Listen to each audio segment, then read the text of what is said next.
Welcome back to the Nullified Take, where we've got the TNT takes for you on Australian Survivor Blood versus Water. I am joined here by my second guest for this season of Australian Survivor Blood versus Water, Briana Goodchild. Briana, welcome to the podcast. How are you doing? I'm fantastic, thank you. Very excited to be here. Second guest and quite fitting because second voted off. Yeah, sadly, second voted out this season. Oh. I just mentioned to you prior to us going and recording this, I almost said live because I'm so used to doing these podcasts live. I just said I really admired your energy and enthusiasm throughout the whole season. Even after you left, you kept really getting behind the season. Obviously, your dad was on this season as well and did extremely well. So I'm sure that somewhat helped. Even though you went early, you still had someone to shout for until the end. Oh, definitely. I mean, I'm a big Survivor fan. I've always loved the show. And I think it was my provocative either way of, I obviously wanted a different tale to happen, one where I get to the end and probably win the thing. That's what we're all hoping for, I think. But regardless, I was going to enjoy the journey and make the most of it in whatever way. And it definitely helped that good old Juicy Dave, he did really well and, made it very far into the piece. Very big fan favorite this season. Everybody wanted to know a lot about Juicy Dave, and hopefully at some point I'll have an opportunity to talk to him directly as well. But we'll talk about that at a later stage. Yeah. Hopefully, if this podcast goes well, you can put in a good word with your dad for me. Oh, yeah. So no pressure. I noticed prior to going live, I had a quick look again at your bio. You do a lot of things: so presenter, writer, producer, commentator, so many different things that you've got going on in real life. Like, you kind of came into Australian Survivor like a whirlwind, and I feel like in life you're a bit of a whirlwind yourself as well. You do a lot. Like, what is it that drives you to do so many different things? Yeah, like I am a bit of what we call a professional slashy. So a slashy is someone who does do many different things. And look, there's specialists, there's generalists. I'm a bit of a generalized specialist, let's say. So, I love film production, and that's something that's stolen my heart since a young age. But it's it's a career or a pathway that's very dynamic. It's ever changing, and the truth is, to survive, you actually have to be quite versatile. It's, some people get lucky and can just choose one thing. I am not that person, haven't been able to be yet. So I do many things to sort of, keep the wheels turning. And it's kind of the case of planting seeds in different directions and seeing what sprouts. So, my big passions are presenting. I presented on TV, national TV for many years. In a bunch of namely children's shows, but other shows as well. I also present and commentate for basketball, which I love. I love my sports and definitely want to work more in that space. I started behind the camera, so I'm trained fully in film production and writing, and have always worked in those spaces too. And, my roller skating hobby, well, I've been able to sort of, make something of that as well and, turn that into a little bit of a monetized avenue as well. So I am someone who likes to keep a few balls going. And I think, if I was to say I had a superpower, it'd be energy. And that's something that I love to give and, use. And so I think that's what sort of drives me to do many things and really throw myself fully into things like I did Survivor. Perhaps a little too much though. I was going to say, does this come naturally, or is this like fueled by a lot of caffeine? Like, how does this work for you on a daily basis? I actually don't drink coffee, so naturally, you won't believe it. So I'm a tea drinker. Are you watching this current season of Survivor 42 that's playing in the US at all? Are you keeping an eye on that, or you haven't had time? Look, I'm watching a bit of the feed, but truth be told, I have not been watching, whether it's just a little bit of scarring from, coming out the other side or no, I've really, it's been more of a time management thing, but I've definitely been keeping up with just sort of the bits you see on social media. Yeah, so if you ever get the opportunity, I think this is, if you're a big fan, like you say, you've watched a lot of Survivor in the past, and it'll be good to know if you've watched a lot of US and Australian Survivor, or if Australian Survivor is the main show that you've watched. Both. So I grew up watching US, and like in year 12, I studied very hard and I got good grades, but I would basically live week to week to watch Bachelor and then Survivor, both American seasons. And that would be my like Wednesday night, peak night, night off study, and I've just binge watch. Well, I couldn't binge watch actually. This was back in the day when you had to wait a week for each episode. So, yeah, love the Survivor seasons. And then obviously when the Australian ones came out, I've watched every one of those too. Yes, no, I mean, that to me, I think, it definitely resonates. I'm a big fan myself, as you can see by the buff collection here in the background. Ah, Watched yes, a lot very of, impressive. yeah, so trying Yeah, to look at collect a that. few there. So massive fan as well. But this season is really, really good. There's one specific contestant on this season that reminds me of you in regards to their energy on the show. So that's why I asked you if you've seen it Ooh. before. If you know, Who's their you'll name? know. I'll jot it down and then go watch. Marianne. So her name is Marianne. Marianne. And she's got very high energy, where I think that it's same thing. It's just natural oozing out of her. And I don't want to give anything away, but probably this is the best season, I think, in the US that we've had in a very, very long time. Not to try and oversell it or anything Wow. like that. That's Yeah. saying a lot. And look, funny you mentioned that about the energy too, because I don't know, this is just sort of me. So I'm like, okay, yeah, no, I do know I have a lot of energy. I like to think I'm not too much, but maybe for some. But I do remember it was quite funny, not shown on TV. I think it might have been day 2, 3, one of those ones. I wake up, we're all just literally sleeping on the dirt because the paper bark was so scratchy. We didn't end up using this shelter because it just was horrible. So we're all just sleeping literally in the dirt and sand. And I remember waking up and being like, good morning. And I think I was like saying this to the tribe, and Geordie goes, oh, too much energy. And I was like, oh man, that was like me being chilled. But anyway. So, as a big fan, you've obviously watched a lot of Survivor before, I would assume. Who were the players that you really respected coming into the season and that you thought, oh, I'd love to play a little bit of this and a little bit of that and add a little bit of the Briana flavor to it and then go out there and really dominate the season? Yeah, totally. Okay, well, unfortunately, I don't think subtlety is something I admire much. And so, I made the crime, the error of watching All Stars before playing. My favorite players are the bigger players. I loved Parvati. I loved, Boston Rob and Amber back in the day. Loved Dave, the Golden God in the Australian seasons. Anyone who just went in there and caused a bit of havoc. I even liked Dirty Harry and players like that. King George as well. So Yeah. I like anyone who goes in and creates like a little bit of, let's say, entertainment. And people who go pretty hard. So I'm sort of I'm not really someone who admires the slow burn, let's say. I really admire the players who can go big and make that last. But obviously there's a real art to that.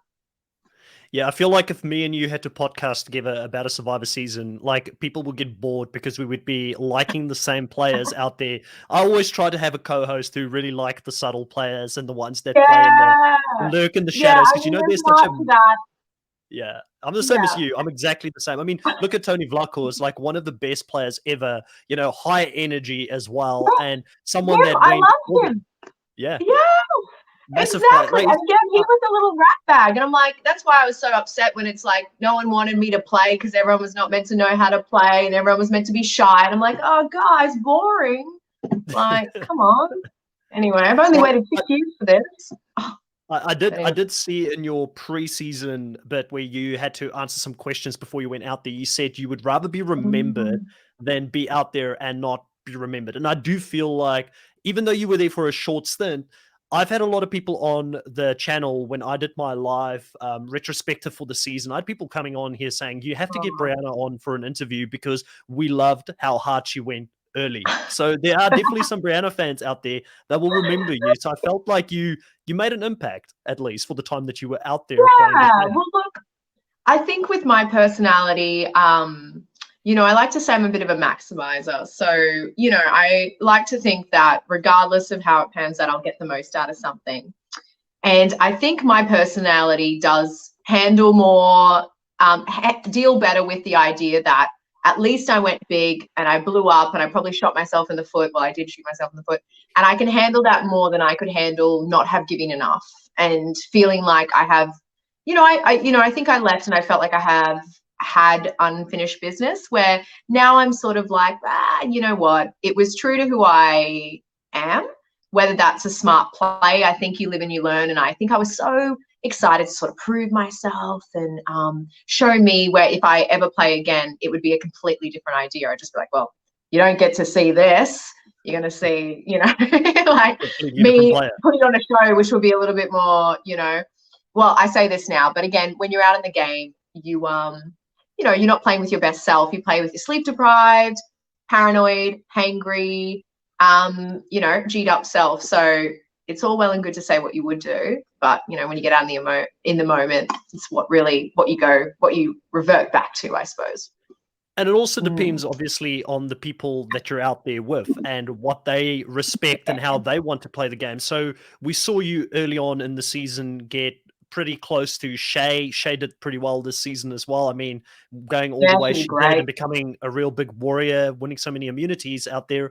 You know, what was it that sort of drove you to work or made you want to work with Shay so early in the game? And Shay was the one that was very, I guess, visible to us as an audience due to the edit. Who else outside of Shay were the people that you wanted to work with as well? So 2 questions there.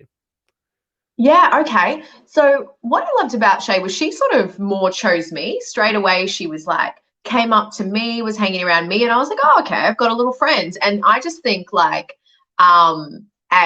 you're definitely looking for mates out there. Like who wouldn't? I'm a very social person. I wanted to play socially.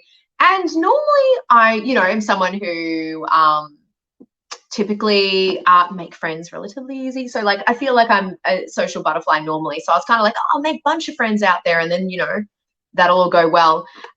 So it was great having her come around, but she really sort of chose me. In terms of other people around, it was Mark and I got along really well as well. And I think he saw a bit of his wife, you know, in me in certain characteristics. So and he also just had such great knowledge as a returning player. I mean, obviously, massive threat, won the whole thing, wasn't surprised. I picked it from like day dot. But he also lent me his jacket because I was there with, you know, very little in the wardrobe department. So he was a good guy, never ended up voting for me. So we got along well as well. But everyone was really quite lovely around camp. However, I do feel like my energy might have been better received if I had been on the other tribe.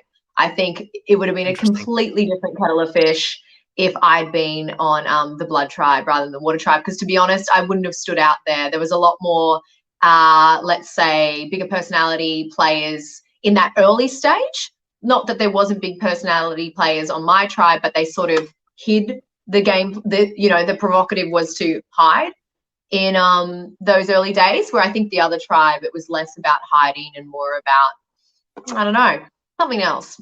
But definitely we saw a lot bigger players emerge later from the water tribe. Yeah, it's an interesting observation because probably the biggest player in your initial tribe was voted out right from the start, which was Andy. I mean, Andy had a big reputation coming into the show, and yeah, so I mean, him going this early, how on board were you from the start to get him out this early? And in hindsight, do you think that if he stayed around, it could have benefited someone like yourself that also wanted to play a little bit more chaotic, since he is a chaotic player as well? Yes, well, that was it. Where I was, yeah, Andy was great, lovely guy first and foremost, and he was also a wealth of knowledge and actually someone very valuable to have around camp. They didn't show it much, but he was really, oh, maybe they showed it a little bit, but he was very instrumental in helping us build the shelter, took a lead on that, probably to his detriment, albeit. But yeah, I was wondering if I could work with him. Obviously, I was kind of on the mentality of let's just vote all the returning players off ASAP, because to be honest, I don't think you can credit enough how much playing a second time gives you advantage. Like, it's just the advantage you get is just insane, because you don't actually get taught how to play. And that was my big downfall, was like, I was like so scared of doing nothing. I did way too much. And it's because I didn't know how it worked. So I just overdid it all. And I think now I know, I go, oh, I could literally nap for the first 5 days and I'd do way better than I did. So like, anyway, so you live and you learn. But I think, like, honestly, these returning players, it's just like, that is the ultimate advantage. That's like that's like finding 5 immunity idols at once, in my opinion. Unless you're Andy, and poor Andy got voted off because of it. But I think the turning point where I sort of went, could I work with him? Couldn't I work with him? Was They didn't show much of it, but I was also helping out a bit with the shelter. And, you know, my dad works in construction. I'm a producer in my day job, so I'm I'm not afraid of being like, oh, maybe we could try it this way, and, you know, sort of having a bit of leadership in certain things. And there was a few things about building the shelter that I offered some suggestions. But Andy picked up on it and was like, oh, boss woman Briana, foreman Briana, and sort of made a few of these comments. And I was like, that's like painting a target on me. So that's when I sort of really jumped on board of, you know, I was kind of thinking, oh, I might need to suggest getting Andy out because it sounds like he's trying to like put a target on me. So that was sort of what definitely sold me on the Andy vote, because he just seemed like maybe he was throwing a bit of attention my way. Yeah. Spoken like a true fan and wanting to get returning players out early on, because if you're a fan of the show, you'll know that I think there's only been twice in the history of the show that a returning player has not won a season that they have returned on. And I'm sure people will correct me if I'm wrong here, but there's been like 6 or 8 seasons, and normally the returning player ends up winning those seasons against new players. One of the big reasons why, me personally, I'm not a fan of mixing any returning players with new players out there. I'm happy for Mark. Obviously, he's a great guy. Walking around as new players, and like honestly, these returning players, they're like, yeah, they do just nap. They nap because they can. They don't need to try as hard. Everyone else is like blowing up their own games, and they're like, love it. I'll just sit in the water, watch them. That's what they do. and I mean, I'm sure they have a little bit of like a celebrity almost status within the tribe as well, where people are like, oh, you know, Luke Toki, you know, David Gannat, you know, I'd love to meet them, and you want to be friends with them so you can get to be in the cool kids club, kind of, you know. Oh, definitely. And that was totally what happened. And again, you can see how it can work in your absolute favor or not. Andy, you know, it was the reason why he got voted off. Mark, however, he was like the father of the tribe. Everyone would come around, tell us a story, Mark, tell us how to do this. Definite celeb status. And yeah, even I think I remember watching All Stars, and, you know, Dave was back in again. And I remember him saying like, oh, I was a bit nervous. And everyone just wanted to play with him already because they loved watching him last season. And he was like, oh, I can work with this. I can make this work. So I think that's definitely something that comes around. But honestly, like, yeah, what you said about the returning players coming back and just winning, like, I just couldn't believe when the other tribe too, like, Ben was trying to keep Sandra around. I'm like, mate, are you serious? I'm like, that's the stupidest thing ever. Are we going to let her win a third time? Like, the crazy thing for me was that your dad, who, and you can set the record straight here. I had the suspicion that your dad wasn't a big fan of the show coming into it. I don't know how much he's watched it before, but he knew to get rid of Sandra early on, and he was targeting her. He just didn't have soldiers to do it with him. So I was quite amazed by this guy who's supposed to be the tag along for the fan of the show coming onto the show, making the right decisions early on here. How much did he watch prior to going on there, and what was the strategy that you guys had in between? Like, did you talk about, you know, ideally how you would like to play the game together? Yeah, definitely. And look, to be honest, Australia, the world was robbed by not seeing Dad and I play together. Like, frankly, robbed. Like, you all need to, you know, take that to the grave with you. You didn't see something you should have seen. It's going to be amazing. Anyway, that aside, Dad was actually the one who got me into Survivor. So Dad was the original fan. I mean, he wasn't a diehard, but I remember, I actually remember the first time he was like, hey, Breesh, so that's my nickname. He goes, you've got to watch this show. And I'm like, what is it, Dad? And at this point, I probably would have been maybe 14, like quite young, maybe even younger. And it was like Dad making me sit down, and he was like, oh, so it's this game, right? And they get all these people in and they have to survive. And I'm like, how does it work? And he's like, watch it. And he's like, oh, they just do this season after season, and it's good every time. And I remember just like getting fascinated with it, and Dad and I, you know, it'd be a great bonding experience. We'd watch it together. Then I sort of took over as someone who, you know, became quite obsessed with the show. And then Dad would sort of, you know, watch whenever he was around or could. And then definitely the Australian seasons, I think Dad did watch them, but not as religiously as me. And then it was sort of my goal to go on the show, where I think Dad was like, yeah, it's cool, but probably something he never thought he would do, where I remember making an agreement with myself from a very young age, being like, okay, I'm doing this one day. And so that's why it was such a goal of mine. So look, we did. Dad So Dad was never applying for the show. I'd applied twice. The first time I got very far along the audition process, but I was 21 and I also had a heart condition. So I grew up with a heart condition and I flatlined twice before. And the first time I applied, I still had the condition. And to be honest, they were just not really willing to risk it. And I remember in my final interview, that was one of the main things. They kept asking a question. I was like, no, it's all right. Just let me out there. Glad I didn't go because I think it would have ended in a very hectic medevac situation. Since had a procedure to cure that and am cured for life. And so I was like, great, next time it comes around, I'll audition again. But then I worked at a competitor network in TV for about 4 years. So in my contracts, it explicitly stated I wasn't allowed to audition for any other shows at a different network, and hence why the Survivor dream was put on hold. But when that ended during COVID, the first thing I did was go, okay, well, now I can apply for Survivor again and put it in. And that's when it came through. So I applied as soon as you could, and I was really dragged along a very long audition process.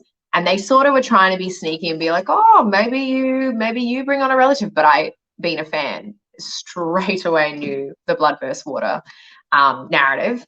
And yeah, and then it was sort of like, to be honest, I was kind of like, I just want to play by myself. I don't want to bring a relative. So it was funny when when I had to ask Dad, I was like, damn it, like Dad's not going to want to leave his job. And like, not that I was actually thinking like Dad's probably got a better shot of it winning it than me. I was like, oh, he'd actually be great at it. But anyway, I remember telling Dad, I'm like, oh, Dad, just do the interview for me. And then like, let's hope they just want me. And then you get to keep working. He's like, oh, fine. Okay. And then, yeah. But anyway, they loved him. How could they not?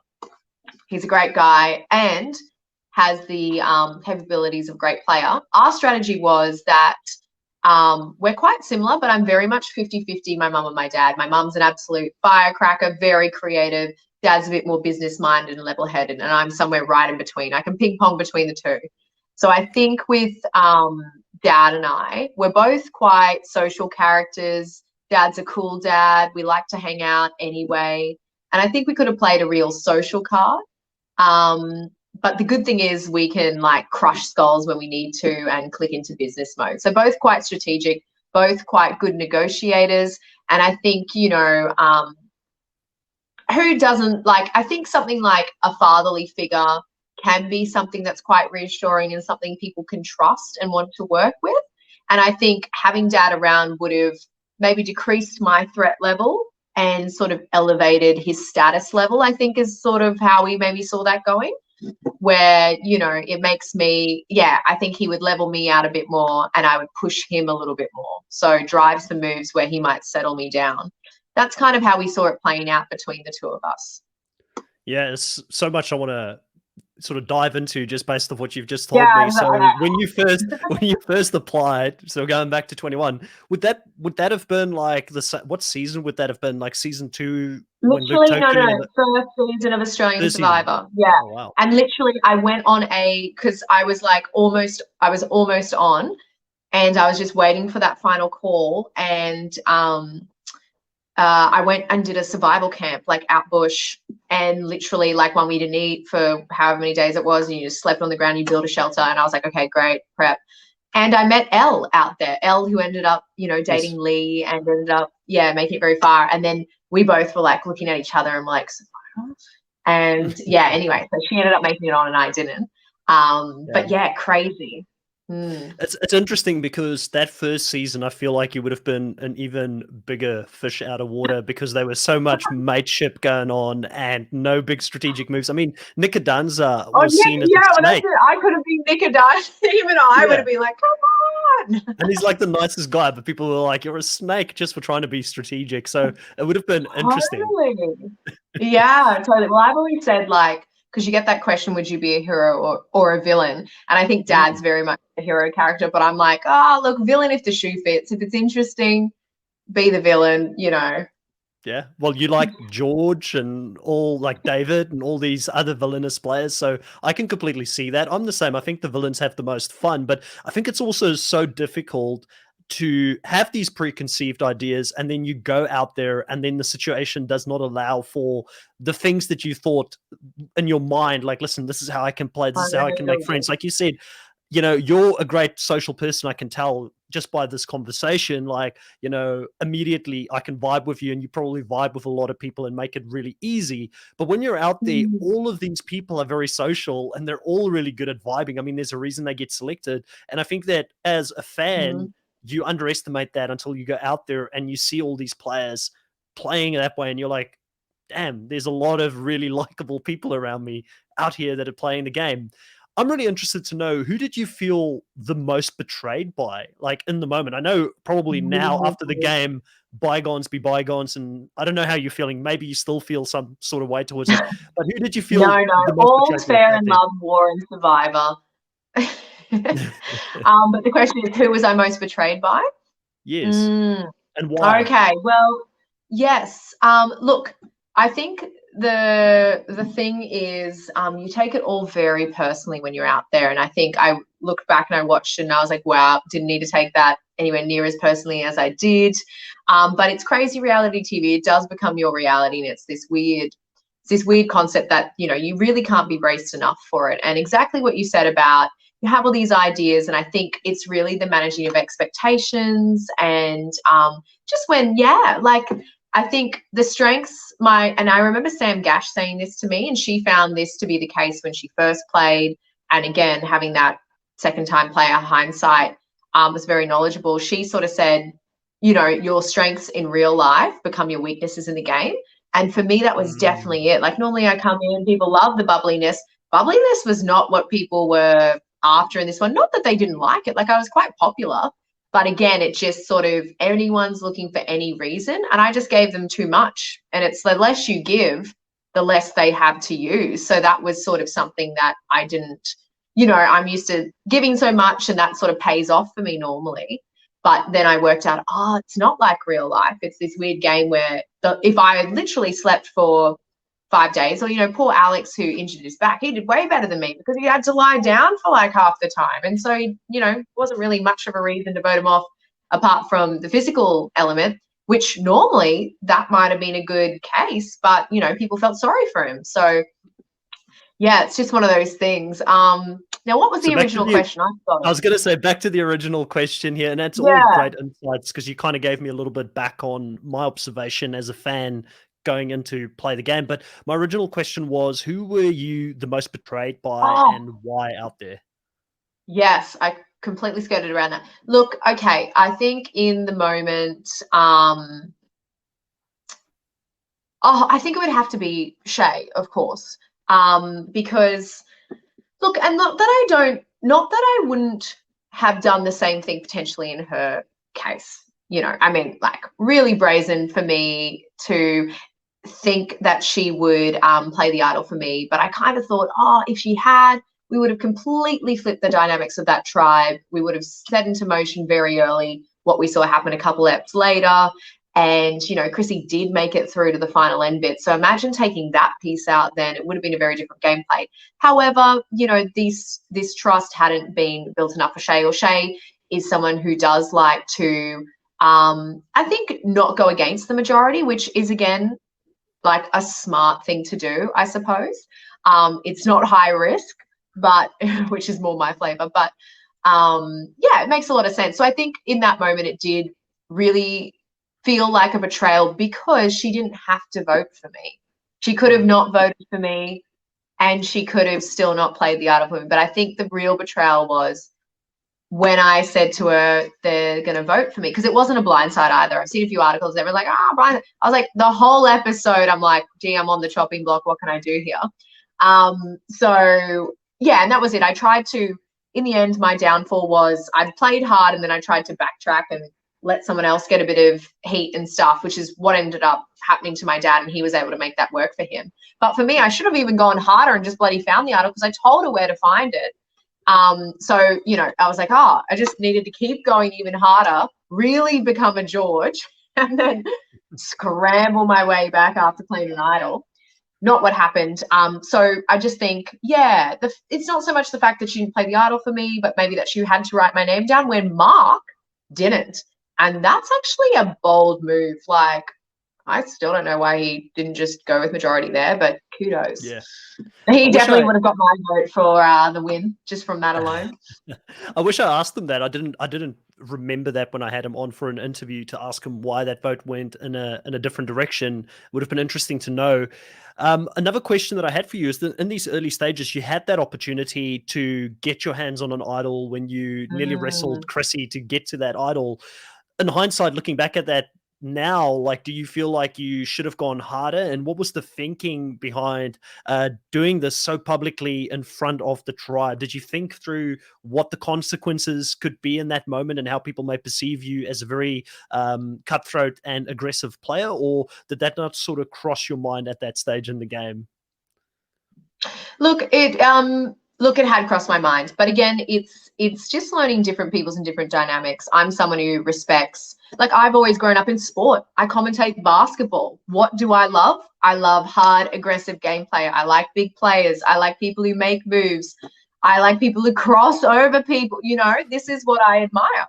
So if I saw someone do what I did, I would have been like, I'm working with this chick. She's great. Love it. You know, but again, different people, different personalities. And, you know, on some other tribes, people wanted to keep Sandra around, and Sandra's going around going, I'm going to cut people down. Like, you know, she's not playing a subtle game, and people are frothing it. So again, it's just what the flavor was. We had a lot more subtlety in our early days at the camp. It was definitely the trend to pretend like you never even saw the show and you didn't like it and you didn't know what it was about and you hated the fact you were here. There was a lot of chat about, oh gosh, can you believe it's this? Can you believe it's that? Dirt, ugh, yuck.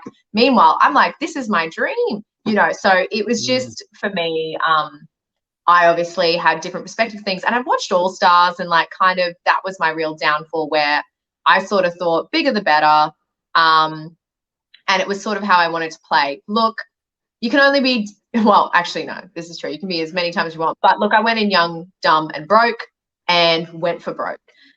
I think the boxing out again, like, to me, that's not a big deal. I've played sport my whole life. I did try to let Shay have her moment. And the whole thing was, I thought, if I can build trust early with this person, we can have a George and Cara dynamic. A Kate, was it Kim and Chelsea in one of the American seasons? They were actually two of my favorite players. I think that was like, I just loved them. And I kind of thought when Chelsea doesn't get enough love. Just between me and you, I Chelsea doesn't get enough love Chelsea. because she was the Honestly. 2IC to Kim. Kim gets all that love, but they kind of ran that together. So they one did, and was the season that they honestly, played. Kim couldn't have done it without Chelsea. And so I sort of was thinking those vibes. And when Shay came to me again, she sort of sought me out. I thought, great, Kim and Chelsea, let's get it. You I think it would have worked out better for you, to be honest. And that dynamic, I think it would have worked. You know, flipped on Brooke. So, you know, more Brooke and Flick. But yeah, so that's kind of what I thought. I thought, oh, if I help her get that, look, and if she did get how I imagined it going down is, look, the whole point was we read the rules and you could only grab it after the last person sat down. So the whole thing I was only meant to do was just be the last person to sit down. I saw the idol straight away. Unfortunately, Shay got confused and didn't realize it was right there. And I was like, oh, and part of me would have been aggressive enough to just go get it myself, but I was trying to be like respectful that this was not my thing. And I was like, bloody hell, like, me trying to relax is probably the worst thing I ever did out there. Should have just gone even harder. Because if we had got that one, again, it wouldn't have, like, really, these first tribal things, it actually doesn't matter. And that's what I've sort of, you know, in hindsight, 2020, you love the George players who go out big from the start, but then they've got a lot of work to do to stay there. I think a smarter play, and again, I didn't go in to really play smart. I went to play hard. A smarter play is to actually kind of just do nothing, give people nothing, and sit along and let everyone else blow up and then have to play at a later point. But again, that doesn't sound like a lot of fun to me. So there you go. So a couple of quick fire questions here, because I've got a few I still want to get through while I've got you on. So one of them is, you probably watched the whole season, I assume, right through until the end, because you were invested in this season. If I take your dad out of the equation and I take Mark out of the equation, who I'm sure you'll very highly rate both of them, who were you the most surprised by, and who played a game worthy of a return, in your opinion? Oh, okay. No dad, no Mark. All right. Who am I thinking? Okay. Oh, look, Geordie played a great game. Loved it. However, his ultimate downfall was that he was just so untrustworthy the whole time. So he never gave anyone something that was concrete or something they could hold on to, and he sort of wasn't selling them something greater than what they already had. It was always a risk if you went with him. That's why my dad didn't flip with Geordie much earlier, because it was like side for Geordie so Geordie can achieve his dreams. There was really nothing in it for dad. So You I know what he think reminded me of, Geordie, just while you're on that subject? He reminded me of yeah, someone that played the voting block strategy that we had in Second yeah. Chances, where it's like, this vote I'll vote with this person, next vote I'll vote with that person. And I don't feel like this season of Australian Survivor catered to that, because it was such a strong, dominant alliance that were just sticking together for most of the season, that Isn't loyalty that was like respected more. Australian Survivor in a nutshell though? Like yeah, I Mm, think like, you know, chuck us on American Survivor, we might do a bit better because it's a bit more wild. different. Um yeah, so I think I'd be interested to see him play a second time around. Actually, if I had to, someone I was really impressed with was as well, like I think Amy, like we clicked outside of the show, and I feel like if we ever go back together, be gold. So That's amazing. I've got Amy in my top 5 that I did last week oh of yeah. players that I'd love to see come back. I think Amy, similar to yourself, I could either one of you two, you wanted to play and make big moves, which is what we as fans want to see on the show. So if the producers ever listen to this interview, you know, I endorse a Briana or an Amy return to go and play once more to get a second chance. I mean, it went so well for both Mark and Sam, who went early in their original season. So you never know what could happen if you were to Yeah, be they out were there again and play. pre-mergers. Yeah, Yeah. exactly. They were pre-mergers and early on in their tribes. Now, another question I have for you is things got a bit ugly, I feel like, this season with the fans and their Oh, response to some of the players that were out there. I felt, and again, when I say the fans, I believe it's more of a casual fan base that get that angry about big moves being played. But there was some, I feel like, additional hatred towards female players that played a strong game this season. And how do you feel about some of this when you're sitting on the sideline? Do you feel like you got out at a good time? And do you feel like this is something that you would have to think twice about if you were to go out there and play the game again? Because I feel like for women, especially in Australian Survivor, when they play this game, they've got this extra bogey that they have to think about, like, how am I going to be perceived by the Mm. public if I play a cutthroat game as well? Is this something that you paid attention to this season, or you try to just stay away from a lot of this because you're such a positive person in general? You probably just want to take Mm. in the good vibes instead of some of that negativity. Yeah, look, truly, I am someone who is familiar with media before as well and social media space. And you do need to have, I do believe in having strategies to protect yourself and also to place in perspective the values of others or the opinions of others. So for me, I had predetermined what my let's say troll strategy would be going in. And look, the truth of the matter is I didn't do this experience for anyone else but myself.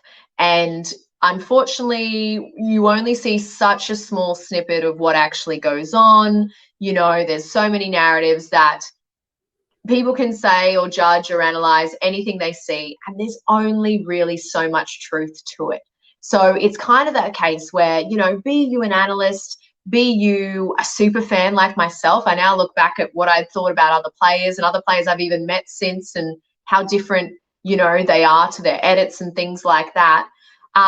There's just so little truth and so much of what people can take away from it. So honestly, I had a real like, look, I don't need to know the good and I don't need to know the bad about what other people are saying, because I think it's not really wise. And those that do make it to me will be the opinions that I actually care about. So yeah, so to be honest, I wasn't really seen or brought to much attention about this. I mean, I did see a bit, I did hear a bit about what Sam suffered and stuff like that. And obviously, I don't endorse it. I think it's more important to be an advocate of what you are for rather than what you don't like. I think, you know, hate's not the answer. Let's focus on what we do like rather than what we don't. And yeah, I do think like we need to be, you know, like one of the reasons I got voted out was, you know, someone when they merged tribes said, oh, we had to get rid of Briana. She was just too confident. Why is confident women a bad thing? I think it's a great thing. And I think we need to be more comfortable with it. We don't have to be shy. We don't have to be apologetic.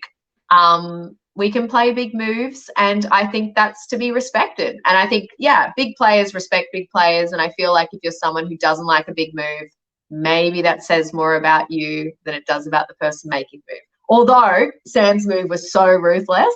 So I was even shocked when I saw that go down. I was like, oh, the idol steal. I don't know if I could have done it, but you know what? I had to be like, well, kudos for having the courage to do a move like that. As a fan, I love it. I think it's going to go down in Australian Well, it's Survivor going to history. go down in history. Yeah, we'll talk about it 10, 20 seasons from now. It will still be a thing that people talk about. And, you know, again, I'm very different because I look at it as a game and I understand that in the context of the game, it is a big move and that Sam's not going to go out and steal things from people in real life. You know, it's just not who she is as a person. But for some other reason, well, like it's a game. So like, who cares? Yeah. Like, you know, like doesn't matter what anyone does out there. Like, you know. Yeah.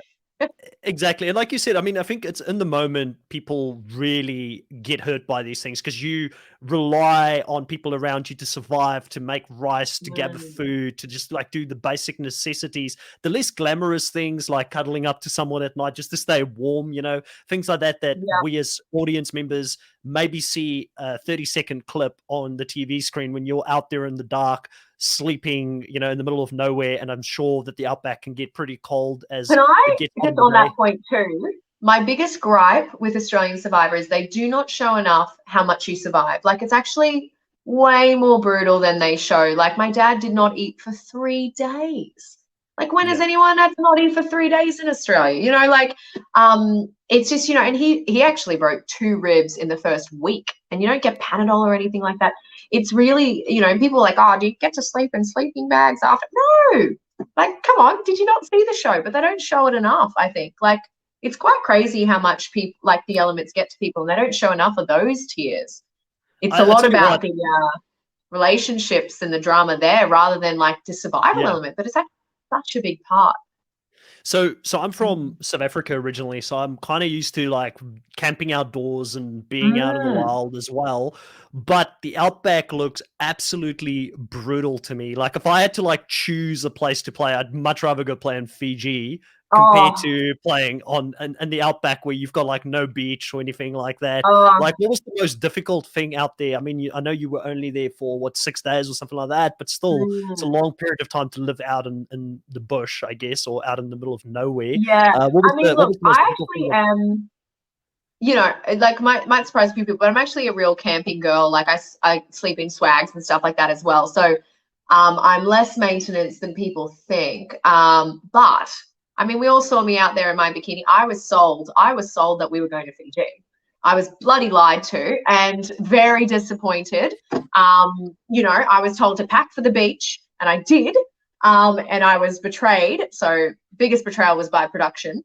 But yeah, so it wasn't really money. I was like, oh, where's the coconuts? I had this strategy of just like stealing coconuts in the bush like Tyson. But anyway, no coconuts for me. At least we had the beautiful rivers. It was very beautiful, but it was brutal weather. I'm a Queensland girl, so I love the heat and love like the sun. Actually, yeah, it was too sun protected. I lost a bit of tan going out there. I was like, what am I doing? I need to get more sun. But the hardest thing was probably just the how dirty you get. I mean, yeah, I love being outdoorsy. I love being outside. So I actually don't. I think the sleeping outside had less effect on me than most. And that was all fine. But I think the biggest thing was, yeah, just you can't brush your teeth. You can't wash your face. You can't wash anything. You get so dirty. My bikini just became so brown so quickly. And yeah, just like how dirty you get. And then our fingers all get cut up because you're doing all these rope challenges and that. And it's just trying to keep that clean. So I think that's sort of like just the lack of hygiene, which I couldn't imagine what it would have been like after 47 days. I suppose you just like adapt. But yeah.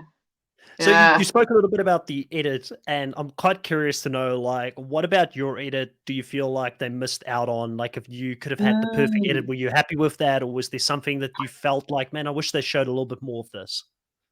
Look, I think ultimately, like, again, the edit, yeah, like, I mean, the edit for me wasn't entirely true. Like the big ones, the fishing tackle box where Khan had literally searched it right before I had, and he goes to me, let me know if you find it. So, it was like I was just like in there in front of everyone going for it. And like, yes, but also two other people had searched it right before I did. So like a little bit different. The comments about Chrissy and the challenge, well, that's everything I said over a 2-hour period. And then they cut it all back to back and changed the order. So it looked like I just absolutely went for her. And again, I'm only saying these things because I'm asked very targeted questions. And then I keep getting asked the same questions until they finally get the answer they want. So go figure. And obviously that was my big demise there. So yes, again, if I ever go on again, you learn these things that you just don't answer the bloody questions. But I was so excited to be there. I was like, answer the questions.